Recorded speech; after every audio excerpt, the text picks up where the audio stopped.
നമസ്കാരം.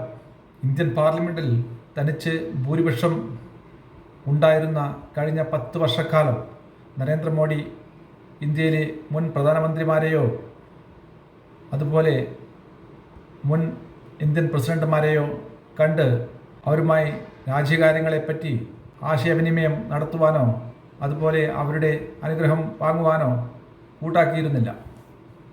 അങ്ങനെയുള്ള നരേന്ദ്രമോദി ഇപ്പോൾ പാർലമെൻറ്റിൽ BJPക്ക് ഒറ്റക്ക് ഭരിക്കാൻ ഭൂരിപക്ഷം കിട്ടാതായപ്പോൾ ഇന്ത്യയുടെ മുൻ പ്രധാനമന്ത്രിമാരായ ദേവഗൗഡയെയും മൻമോഹൻ സിംഗിനെയും അതുപോലെ മുൻ ഇന്ത്യൻ പ്രസിഡന്റ് ആയിരുന്ന പ്രതിഭ പാട്ടീലിനെയും കണ്ട് അനുഗ്രഹം വാങ്ങാനും അവരുമായി രാജ്യകാര്യങ്ങളിൽ ആശയവിനിമയം നടത്തുവാനും താൽപ്പര്യം പ്രകടിപ്പിച്ചിരിക്കുകയാണ് ഇപ്പോൾ.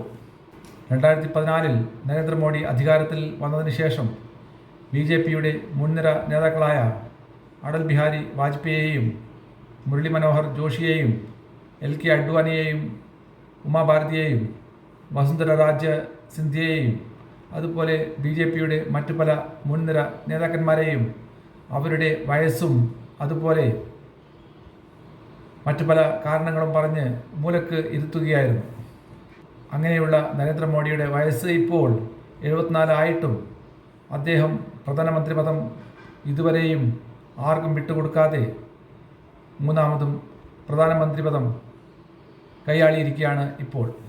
മറ്റുള്ള BJP സ്ഥാപക നേതാക്കളെ തഴഞ്ഞും അതുപോലെ പാർട്ടിയിൽ രണ്ടാന്തര നേതാക്കളെ വളർത്തിക്കൊണ്ടുവരുവാൻ ശ്രമിക്കാതിരിക്കുകയും ചെയ്തുകൊണ്ടിരിക്കുന്ന നരേന്ദ്രമോദി BJP എന്ന പാർട്ടിയെ ഇന്ത്യയിലെ വലിയ വലിയ കോർപ്പറേറ്റുകളുടെ താളത്തിന് തുള്ളുന്ന പാർട്ടിയായി മാറ്റിയെടുത്തുകൊണ്ടിരിക്കുകയാണ് ഇപ്പോൾ.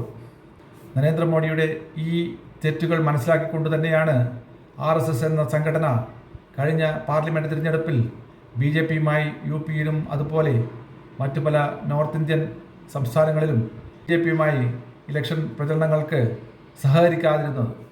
ഇനിയെങ്കിലും നരേന്ദ്രമോദി അദ്ദേഹത്തിൻ്റെ അഹങ്കാരം കൈവെടിഞ്ഞ് ഇന്ത്യയിലെ പ്രതിപക്ഷ പാർട്ടികളുമായി സഹകരിച്ച് ഇന്ത്യയിലെ സാധാരണ ജനങ്ങളുടെ പ്രശ്നങ്ങൾ പരിഹരിക്കാൻ ശ്രമിക്കുമെന്ന് കരുതട്ടെ.